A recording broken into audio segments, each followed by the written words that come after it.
వీడెవడు. తర్వాత ఒక హిందూ ద్వేషి చివరికి కటకటాల పాలయ్యాడనమాట. పవన్ కళ్యాణ్ గారిని ఎక్కువగా టార్గెట్ చేస్తూ ప్రశ్నిస్తా అనే పేరుతో తిట్టడం మొదలు పెట్టాడు.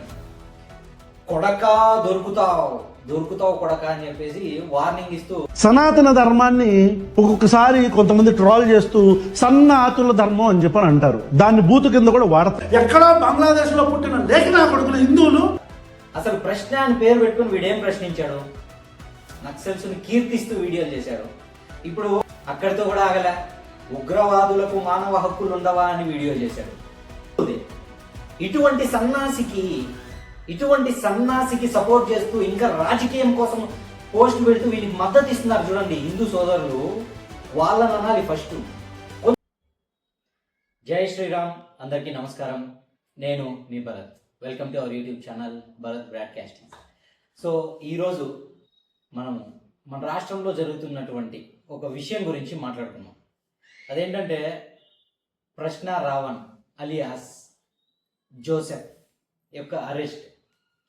గత కొన్ని రోజులుగా ఈ ప్రశ్న రావణ్ అనబడేటటువంటి బచ్చలకూరి జోసెఫ్ అరెస్ట్ గురించి ఒక హాట్ టాపిక్ అయిపోయింది అన్నమాట. సో ఇక్కడ ఏంటంటే అసలు ఈ ప్రశ్న రావణ్ అనే వ్యక్తి వీడెవడు, తర్వాత వాడు చేసిన తప్పేంటి, వాడిని ఎందుకు అరెస్ట్ చేశారు, ఈ విషయాలు మనం ఇప్పుడు తెలుసుకుందాం. వీడి పూర్తి పేరు బచ్చలకూరి జోసెఫ్ అలియాస్ రావణ్. వాడు వానికి పెట్టుకున్న పేరు రావణ్. వీడు వచ్చేసి ఒక హిందూ ద్వేషి. ఎప్పుడు పవన్ కళ్యాణ్ గారిని, తర్వాత హిందూ మతాన్ని, హిందూ దేవుళ్ళను, హిందూ సంస్కృతి ఆచారాలను కించపరుస్తూ వీడియోలు చేయడం అంటే వీడికి చాలా సరదా. అతడు ఎంతటి హిందూ ద్వేషి అనేది వాడి ప్రశ్న యూట్యూబ్ ఛానల్ కనుక మీరు చూసినట్లయితే మీకు అర్థమైపోతుంది. ఆ స్క్రీన్ షాట్లు కూడా మేము ఇప్పుడు మీకు చూపిస్తాం అన్నమాట. సో ఈడేంటంటే హిందూ మతం గురించి, హిందూ దేవుళ్ళని కించపరుస్తూ వీడియోలు చేశాడు. చివరికి కటకటాల పాలయ్యాడనమాట.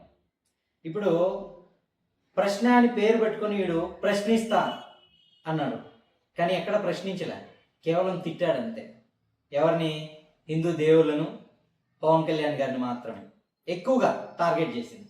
ఇంకా ఉన్నారు లిస్ట్లో, బట్ ఎక్కువగా టార్గెట్ చేసింది హిందూ మతాన్ని, హిందూ దేవుళ్ళని, తర్వాత పవన్ కళ్యాణ్ గారిని ఎక్కువగా టార్గెట్ చేస్తూ ప్రశ్నిస్తా అనే పేరుతో తిట్టడం మొదలు పెట్టాడు అన్నమాట. ఈ మధ్యనే ఇతను ఇంకో విషయం చెప్తాడు. ఏంటంటే అతను నాస్తికుడు అంట, దేవుడిని నమ్మడంట. అయినా కూడా క్రైస్తవ సభలకు మాత్రం అటెండ్ అవుతాడు. దేవుళ్ళని నమ్మడం అంటే మీరు అర్థం చేసుకోవాలి, నాస్తికుడు అంటే హిందూ దేవుళ్ళని మాత్రమే నమ్మరు అంతే. వాళ్ళు నాస్తికులు అనేవాళ్ళు హిందూ దేవుళ్ళని మాత్రమే నమ్మరు. క్రైస్తవ సభలకు అటెండ్ అవుతారు, మిగతా దేవుళ్ళని కూడా గౌరవిస్తారు. కేవలం హిందూ దేవుళ్ళని మాత్రం వీళ్ళు గౌరవించరు, కేవలం హిందూ దేవుళ్ళని మాత్రం నమ్మరు అనమాట. నాస్తికుడు అంటే నిజమైన అర్థం ఇదే ఇప్పుడున్న ప్రజెంట్ సిచ్యువేషన్. సో రీసెంట్గా జరిగినటువంటి ఒక క్రైస్తవ సభకి హాజరై అక్కడ రాధా మనోహర్ దాస్ గారి గురించి కూడా చాలా దారుణంగా మాట్లాడాడు. కొడకా దొరుకుతావు కొడక అని చెప్పేసి వార్నింగ్ ఇస్తూ ఓ రేంజ్లో రెచ్చిపోయాడు అనమాట. సో వీడి అదృష్టం బాగుంది, 4 సార్లు బెయిల్ వచ్చింది, బయటపడతాను అనుకున్నాడు. కానీ ఈసారి 5వ సారి బుక్ అయిన కేసు మీకు చెప్పాల్సిన అవసరం లేదు, మీరే పార్టీ న్యూస్లో కూడా చూసింటారు. కాకపోతే ఇక్కడ ఏంటంటే వాడు చేసినటువంటి కొన్ని వీడియోలు హిందూ మతంకి వ్యతిరేకంగా వాడు వాడిన భాష ఏంటి అనేది ఇక్కడ ఈ వీడియోస్లో చూపిస్తాను, ఒకసారి చూడండి. సనాతన ధర్మాన్ని ఒక్కొక్కసారి కొంతమంది ట్రోల్ చేస్తూ సన్నాతుల ధర్మం అని చెప్పని అంటారు. దాన్ని బూతు కింద కూడా వాడతారు. ఎక్కడో బంగ్లాదేశ్ లో పుట్టిన లేఖనా కొడుకులు హిందువులు లేని ఇష్యూ గురించి మాట్లాడి కశ్మీరీ పండిట్స్ మారణహోమం చేశారు, ఓచకోత కోసారు అని చెప్పుకుంటూ మాట్లాడి కశ్మీరీ ఫైల్స్ అని చెప్పుకోబడే ఒక దొంగ నెంబర్ని తీసుకొచ్చి బయటికి ఇంతమంది చనిపోయారని చెప్తే మన వీడియోలో కూడా చెప్పాం.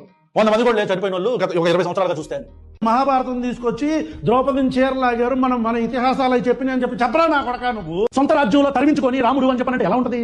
రాజ్యంలో పోండి అని చెప్పని తరిమించుకొని అడవిలో అడుక్కు తిని రామాయణంలో సీతను వదిలేసిన రాముడి గురించి నువ్వు చెప్పాలి చేపించరా? ఈ రోజు అగ్నిప్రవేశం చేపించరా నా కొడక? నువ్వు సీతని వదిలేసిన రాముడిని ఆదర్శంగా తీసుకుని ఈ రోజు ఎంతమంది భర్తలు వాళ్ళ భార్యను అగ్నిప్రవేశం చేపిస్తారని చెప్పని రోడ్డు మీద అడగరా నా కొడక? పూజారులు వాటాల కోసం, ఆ చందాలేసి ఆ డబ్బాల కోసం, చందాలు వేసుకునే డబ్బాల కోసం కొట్టుకొని వస్తున్నారు. అరే బ్రోకర్. ఇప్పుడు వీడియోలు చూశారు మీరు అందరు, ఈ వీడియోలన్నీ చూశారు. సో ఇప్పుడు చెప్పండి, 100 కోట్ల మంది భక్తితో పూజించే, ప్రేమతో ఆరాధించేటటువంటి శ్రీరామచంద్రమూర్తి గురించి నీచంగా మాట్లాడిన ఈ నీచుడిని జైలుకు పంపడంలో తప్పేంటంటారు? పవన్ కళ్యాణ్ గారు, మీరు రివెంజ్లో అవి ఇవి ఇష్టం లేదన్నారు, ఓకే. మీరు ఈ కేసులో మీరు ఇన్వాల్వ్ అయ్యారో లేదో కూడా నాకు తెలియదు. ఒకవేళ ఇన్వాల్వ్ అయితే మాత్రం first time thank you sir, thank you very much, మీకు హ్యాట్స్ ఆఫ్ చెప్తున్నాను సార్ నేను. ఒకవేళ ఇన్వాల్వ్ అయ్యి వాడిని మీరు అరెస్ట్ చేయించుంటే మాత్రం హ్యాట్స్ ఆఫ్.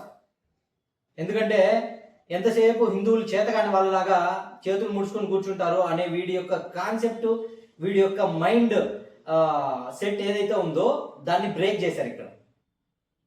మనం ఏం మాట్లాడినా చెల్లిపోతుందిలే. ద్రౌపది గురించి మాట్లాడొచ్చు, సీతాదేవి గురించి మాట్లాడొచ్చు, శ్రీరామచంద్రమూర్తి గురించి మాట్లాడొచ్చు, తిట్టొచ్చు, హిందూ సంస్కృతిని, హిందువులను, సన్యాసులు ఉంటారు కదా, సన్యాసులను తిట్టొచ్చు, ఏం చేసినా కూడా చెల్లిపోతుందిలే అనేటటువంటి ఈ సన్నాసి యొక్క ఫీలింగ్ని, ఆడి మైండ్ సెట్ని ఇక్కడ బ్రేక్ చేశారు కదా మన ఆంధ్ర పోలీసులు, ఆంధ్ర ప్రభుత్వం. అందుకు హ్యాట్స్ ఆఫ్ చెప్తున్నాను. ఓకే, తర్వాత ఇక్కడ అసలు ప్రశ్న అని పేరు పెట్టుకుని వీడేం ప్రశ్నించాడు? ప్రశ్నించింది ఏమీ లేదు. డబ్బు కోసం ఇతర పార్టీలకు, వ్యక్తులకు కొమ్ము కాశాడు అంతే వీడు. ఎక్కడ కానీ వీడు సరే ఇప్పుడు ప్రశ్నించండి, తప్పు లేదు, కానీ ఆ పేరుతో దూషించడం ఏంటి? మీరు అనుకోవచ్చు నువ్వు కూడా దూషినావు కదా, వాడు వీడు అంటున్నావు కదా అని. ఇలాంటి నీచుడికి ఎందుకు నేను మర్యాద ఇవ్వాలి? నా దేవుళ్ళని, నా శ్రీరామచంద్రమూర్తిని దూషించినటువంటి ఈ దరిద్రునికి, ఈ నీచునికి నేనెందుకు మర్యాద ఇవ్వాలి? వీడు ఇంకా మన హిందూ మతాన్ని దూషించడము, మన హిందూ దేవుళ్ళని దూషించడము, పవన్ కళ్యాణ్ గారిని తిట్టడంతో ఆగిపోలేదు. నక్సల్స్ను పొగుడుతూ కొన్ని వీడియోలు చేశాడు, నక్సల్స్ని కీర్తిస్తూ వీడియోలు చేశాడు. ఇప్పుడు ఒకవైపు ప్రభుత్వం నక్సల్స్తో పోరాడుతుంటే, నక్సలిజాన్ని అంతం చేయడానికి ప్రయత్నిస్తుంటే, వీడు నక్సల్స్ని కీర్తిస్తూ వీడియోలు చేశాడు అనమాట. అక్కడితో కూడా ఆగలే. ఉగ్రవాదులకు మానవ హక్కులు ఉండవా అని వీడియో చేశాడు. అరే సన్నాసి, అమాయకులైనటువంటి ప్రజల యొక్క ప్రాణాలు తీసే ఉగ్రవాదులకు హక్కులు ఎందుకురా దరిద్రుడా? ఎల్లకాలం సమయం ఒకేలా ఉంటుందా? దొరకవా? దొరికావు నా కొడక అన్నావు, ఇప్పుడు నువ్వు దొరికావు. 14 రోజులు రిమాండ్కి వెళ్ళావు. నీ ఫోన్లో ఉన్న డేటా మొత్తం బయటకు తీస్తారు పోలీసులు. ఎవరెవరితో లింకులు ఉన్నాయి, నీకు ఎవరెవరు డబ్బులు పంపిస్తున్నారు, ఎవరి కోసం వీడియోలు చేస్తున్నావు, ఇవన్నీ బయటపడతాయి. నువ్వు దొరికావు. వాళ్ళని దొరకపుచ్చుకోవడం ఏంటో కానీ నువ్వు దొరికావు ఇవాళ. ఎంతసేపు పవన్ కళ్యాణ్ గారిని, బీజేపీని, హిందూ ధర్మాన్ని, హిందూ దేవుళ్ళని దూషిస్తూ వీడియోలు చేయడం అంటే వీళ్ళకి మహాసరదా. మహాసరదా. వాక్ స్వాతంత్రం ఉంది కదా అని ఏది పడితే ఇండిపెండెంట్ జర్నలిజం పేరుతో ఏది పడితే అది మాట్లాడాడు. ఇవాళ ఏమైంది? వీడు చేసిన థంబ్నెయిల్స్ చూడండి, మీకే అర్థమవుతుంది వీటి గురించి నేను ఎందుకు ఇలా చెప్తున్నానని. థంబ్నెయిల్స్ ఇక్కడ చూపిస్తున్నాను చూడండి ఒకసారి.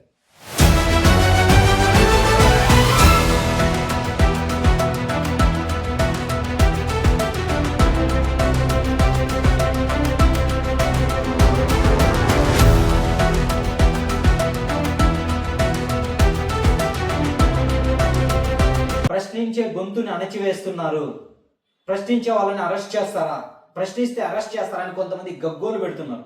ప్రశ్నిస్తే అరెస్ట్ చేస్తారా అని చెప్పి. ఏం ప్రశ్నించాడని నేను అడుగుతున్నా ఇవాళ. నేను ప్రశ్నిస్తున్నా, వాడేం ప్రశ్నించాడు చెప్పండి? శ్రీరాముని తిట్టడం ప్రశ్నించడమా? సనాతన ధర్మాన్ని దూషించడం ప్రశ్నించడమా? మహాభారతాన్ని అవమానించడం ప్రశ్నించడమా? నాయకుల ఇళ్లలోని ఆడవారిపై లైవ్ పెడతాను, వీడు పవన్ కళ్యాణ్ గారి భార్య మీద లైవ్ పెడతాను అని చెప్పి స్టేట్మెంట్ ఇచ్చాడు. ఏంట్రా నువ్వు పెట్టేది లైవ్? ఇదేనా ప్రశ్నించడం? నాయకుల ఇళ్లలో ఆడవారి గురించి లైవ్ పెడతానడం ప్రశ్నించడమా? ఉగ్రవాదుల హక్కుల గురించి మాట్లాడడం ప్రశ్నించడమా? లేకపోతే నక్సల్స్కు మద్దతు తెలపడం ప్రశ్నించడమా?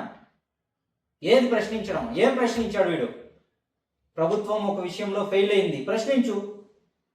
దానికోసం నువ్వు పర్సనల్ విషయాలు ఎందుకు తీయాలి? పవన్ కళ్యాణ్ గారు ఇవ్వని, ఇంకోరు ఇవ్వని ఎందుకు వాడవు? మంచి భాష ఎందుకు వాడలేవు? ఇవాళ టీవీలో ఉన్నటువంటి జర్నలిస్టులు అంతా ఇలాగే బూతు బాటలు మాట్లాడుతున్నారా? ఇండిపెండెంట్ జర్నలిజం పేరుతో నువ్వు ఒక ఛానల్ పెట్టుకొని నీ ఇష్టానికి మాట్లాడేస్తే చెల్లిపోతుంది అనుకున్నావా? చూస్తూ ఊరుకుంటున్నారు అనుకున్నావా? ఏది ప్రశ్నించడం? అసలు ఏం ప్రశ్నించాడు? ఈ వ్యక్తిగత దూషణలు చేయడం, నాయకుల కుటుంబ సభ్యుల గురించి దిగజారిపోయి వాళ్ళు చెడుగా మాట్లాడడం, కులము, మతము, ప్రాంతం పేరుతో వివాదాస్పద వ్యాఖ్యలు చేయడం, ఇవి వీడు ప్రశ్నించడమా? ఇవా? వాడు రావణ్ అనే పేరు ఎందుకు పెట్టుకున్నాడంటే, జోసెఫ్ అనే పేరుతో చేస్తే అది వేరే మతానికి సంబంధించింది కాబట్టి హిందూ మతాన్ని అదే పనిగా ఇంకొక మతం వాళ్ళు టార్గెట్ చేస్తున్నారనే పేరు వస్తుందని రావణ్ అనే పేరు పెట్టుకుని నాస్తికుడు అని చెప్పుకుంటున్నాడు. అరే సన్నాసి, రావణుడు మహాశివభక్తుడు రా సన్నాసి, ఎదవా. రావణ్ అనే పేరు పెట్టుకొని అది హిందువులకు సంబంధించిందే కాబట్టి అలాగే హిందువులను టార్గెట్ చేయాలి. ఇది వీడి టార్గెట్. బచ్చలకూరి జోసెఫ్ వీడి కులం తప్పు చెప్పాడు, వీడి మతం తప్పు చెప్పాడు, వీడి పేరు తప్పు చెప్పాడు. అంతకుముందు మనం చూసాము, ఇంతకుముందు కూడా కొన్ని ఇలాగే ఎగిరెగిరి పడ్డాయి. ఫర్ ఎగ్జాంపుల్ కత్తి మహేష్, ఆయన ఎవరో ఒక పాస్టర్ శ్రీరాముడి గురించి ఎంత చెడుగా మాట్లాడారు. ఏమైంది? వాళ్ళకి పట్టిన గతి ఏంటి? మర్చిపోయారా? ఎగిరెగిరి పడ్డావు, ఇవాళ జైల్లో పడ్డావు అంతే. 14 రోజులు రిమాండ్. ఇంకా ఎన్నెన్ని బయట వస్తాయో నీ ఫోన్ మొత్తం డేటా బయట తీస్తే. అయినా తప్పు ఇక్కడ వాళ్ళది వీళ్ళది కాదు, మన హిందువులది. ఇటువంటి సన్నాసికి సపోర్ట్ చేస్తూ ఇంకా రాజకీయం కోసం పోస్టులు పెడుతూ వీనికి మద్దతు ఇస్తున్నారు చూడండి హిందూ సోదరులు. వాళ్ళని అనాలి ఫస్ట్. కొంచెమైనా సిగ్గుందా? ధర్మం కంటే దేశం కంటే రాజకీయం ఎక్కువ. ధర్మం కంటే దేశం కంటే రాజకీయం ఎక్కువ మీకు? నేను ఒక నాయకుడిని అభిమానిస్తున్నా, ఖచ్చితంగా చెప్తున్నాను, ఒక నాయకుడిని అభిమానిస్తున్నా. నా ధర్మానికి ద్రోహం చేసేటట్టు ఆ నాయకుడు ప్రవర్తిస్తే ఆ నాయకుడిని మరిక్షణమే వదిలేస్తా. నాకు ఎటువంటి నామోషి లేదు ఈ మాట చెప్పడానికి. కానీ మీరు మీ నాయకుడి కోసము ఇలాంటి సన్నాసులు సంకలు నాకుతున్నారు. సిగ్గుండాలి మీకు. ఒక్కసారి ఆలోచించుకోండి. మనము హిందూ ధర్మంలో పుట్టాం, మనకి శ్రీరామచంద్రుడు దేవుడు. అటువంటి దేవుణ్ణి దూషించిన వాడిని, అటువంటి హిందూ ధర్మాన్ని తప్పుపట్టిన వాడిని ఏ విధంగా మీరు సపోర్ట్ చేస్తారు? సిగ్గుండాలి కదా, కడుపు కన్నమే కదా తింటున్నారు. ఎందుకు ఇంత దిగజారి ప్రవర్తిస్తున్నారు రాజకీయాల కోసం? అంటే డబ్బు వస్తుంది, రాజకీయంలో పదవి వస్తుంది అంటే ఎంతైనా దిగజారిపోతారా? మన ధర్మం కంటే దేశం కంటే ఎక్కువ. అవతల ఒకవైపు మన బార్డర్లో మనల్ని రక్షించడానికి సైనికులు ప్రాణాలు అర్పిస్తుంటే మీరు ఇక్కడ ఇలాంటి చిల్లరగాళ్ళని, ఉగ్రవాదులను సపోర్ట్ చేసే వాళ్ళని సపోర్ట్ చేస్తూ కూర్చున్నారే. సిగ్గుందా మీకు అసలు? ఓకే, ఎనీవే, చివరిగా ఈ ప్రశ్న రావణ్ గారిని అలియాస్ బచ్చలకూరి జోసెఫ్ గారిని అరెస్ట్ చేయడం అయితే నేను సమర్థిస్తున్నాను. నా అభిప్రాయం ఇది, నేను సమర్థిస్తున్నాను. మీలాగా నేను రాజకీయాల కోసం నా ధర్మాన్ని, దేశాన్ని నేను ఎప్పుడు వదులుకునే ప్రసక్తే లేదు. అందుకే ధైర్యంగా ఈ వీడియో చేస్తున్నాను. ఇలాంటి వాళ్ళకి చెప్పు దెబ్బ పడితేనే, లేకపోతే ఇలాంటి వాళ్ళు పుట్టగొడుగులాగా పుట్టుకొస్తూనే ఉంటారు హిందూ ధర్మం గురించి మాట్లాడడానికి. So anyway, thank you very much. మీ అభిప్రాయాన్ని కూడా తెలియజేయండి. పర్లేదు, మీరు నన్ను తిట్టడం మొదలు పెడతారు. ఈ వీడియో పూర్తిగా చూస్తే మాత్రం మీలో కొంతమంది అయినా తిట్టడం మొదలు పెడతారు. తిట్టండి, నేను ఎక్కడా తప్పు మాట్లాడలా. నా దేవుణ్ణి తిట్టిన వాడికి నేను మర్యాద ఇవ్వను, నా దేశంకి ద్రోహం చేసేవాడికి నేను మర్యాద ఇవ్వను, నా ధర్మం గురించి తప్పుగా మాట్లాడిన వాడికి నేను మర్యాద ఇవ్వను. అదంటూ పక్క. ఓకే, మీ అభిప్రాయాన్ని కూడా కామెంట్ రూపంలో తెలియజేయండి. Thank you very much. జై హింద్, జై శ్రీరామ్, జై భారత్.